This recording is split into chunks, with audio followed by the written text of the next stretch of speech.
Factory में साबूदाना कैसे बनाया जाता है। दोस्तों आज हम बात करने वाले हैं गोल मटोल से दिखने वाले सफेद मोती के बारे में, जिसे हम साबूदाने के नाम से जानते हैं। भारत में लोग साबूदाने को खाना बहुत पसंद करते हैं। भारत में खासकर व्रत या उपवास में साबूदाने का सेवन किया जाता है। लेकिन क्या आप जानते हैं भारत में डॉक्टर मरीज को साबूदाना खाने के लिए कहते हैं। डॉक्टर का कहना है कि दवाई से ज्यादा अगर आप साबूदाने का सेवन करेंगे तो ज्यादा स्वस्थ रहेंगे। लेकिन हमारे मन में यही सवाल खड़ा होता है कि आखिर ये साबूदाना बनता कैसे है। इसको लेकर भी लोगों के मन में अलग अलग कयास लगाए होते हैं। कुछ लोगों का मानना है कि साबूदाना समुद्र में उगने वाले मोती से बनता है, तो किसी का कहना है कि साबूदाना पेड़ में होता है जैसे कि कोई फल हो। तो चलिए आज की इस वीडियो में हम जानते हैं कि आखिर सबका पसंदीदा साबूदाना बनता कैसे है। साबूदाना के बारे में आप सभी जानते हैं कि साबूदाने भारतीय लोगों द्वारा खासकर व्रत में खाए जाते हैं। साबूदाने की खिचड़ी या फिर बड़े बनाकर बहुत ही चाव से हम लोग इसका सेवन करते हैं। हम आपको बता दें कि साबूदाना को पौधों के जड़ों से बनाया जाता है। ये कसावा शकरकंद की प्रजाति से आता है, इसलिए बिल्कुल शकरकंद की तरह जमीन के अंदर जड़ों के द्वारा उगता है। सबसे पहले वर्कर्स इनको जड़ से काटकर अलग कर देते हैं और बड़े बड़े ट्रकों के जरिए फैक्ट्री में लाया जाता है। इसके बाद इसे सारे कसावा को अनलोड किया जाता है। इस पर बहुत सारी मिट्टी लगी होती है, इसलिए पानी से साफ करके इन कसावा को अच्छे से धोया जाता है और उनके ऊपर की मिट्टी को हटाया जाता है। इसके बाद इन्हें कन्वेयर बेल्ट के जरिए फिलिंग मशीन पर डाल दिया जाता है। फिलिंग मशीन पर जाने के बाद कसावा के फलों से छिलकों को अलग कर दिया जाता है। छिलके निकालने के बाद फिर से इन्हें पानी से साफ किया जाता है, जिससे उन पर मौजूद गंदगी या कीड़े मकोड़े साफ हो जाते हैं। फैक्ट्री में सारा काम मशीनों के द्वारा ही किया जाता है, चाहे कसावा को धोना हो या फिर उनके छिलके उतारना, सभी को मशीनों के द्वारा ही किया जाता है। छिलके उतारने के बाद कसावा बिल्कुल सफेद हो जाते हैं, लेकिन सभी जगह ऐसा नहीं होता। कई इलाकों में ये काम हाथों से भी किया जाता है, जहां पर हाथों से इन्हें धोया जाता है और उनके छिलके उतारे जाते हैं। छिलके उतारने के बाद कसावा एकदम सफेद नजर आने लगता है। अब इन रूट को एक ग्राइंडर मशीन में भेज दिया जाता है, जहां पर उन्हें पीसा जाता है। ग्राइंड करते समय इनमें खास तरह के केमिकल को भी मिलाया जाता है। ग्राइंड होने के बाद ये सफेद रंग के एक गाढ़े पेस्ट के रूप में जमा हो जाते हैं। कसावा के इस गाढ़े पेस्ट में स्टार्च और फाइबर भारी मात्रा में मौजूद होता है, जो कि हमारे शरीर और स्वास्थ्य के लिए बहुत अच्छा नहीं होता।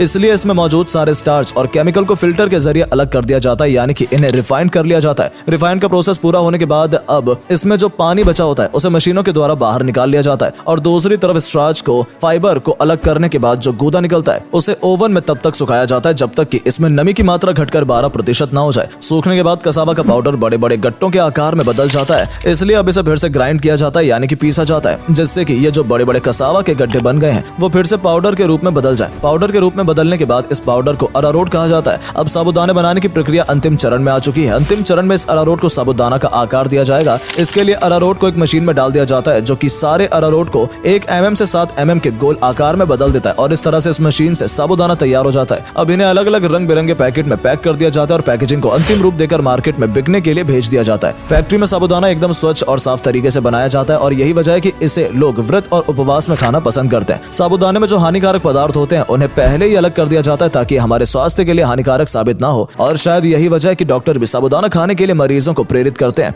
जिससे कि उनकी हेल्थ अच्छी बनी रहे। तो देखा आपने दोस्तों, साबूदाना ना तो समुद्र में मोती की तरह निकलता है, ना ही किसी पेड़ पर फल की तरह उगता है। ये तो कसावा रूट से जमीन में जड़ की तरह उगता है, जिसे एक प्रक्रिया के जरिए साबूदाने के रूप में बदल दिया जाता है। तो अगर अब आपसे कोई सवाल करे कि साबूदाना समुद्र में मोती की तरह निकलता है, तो हमारा वीडियो देखने के बाद आप उन्हें ये बात जरूर क्लियर करें कि आखिर साबूदाना बनता कैसे है।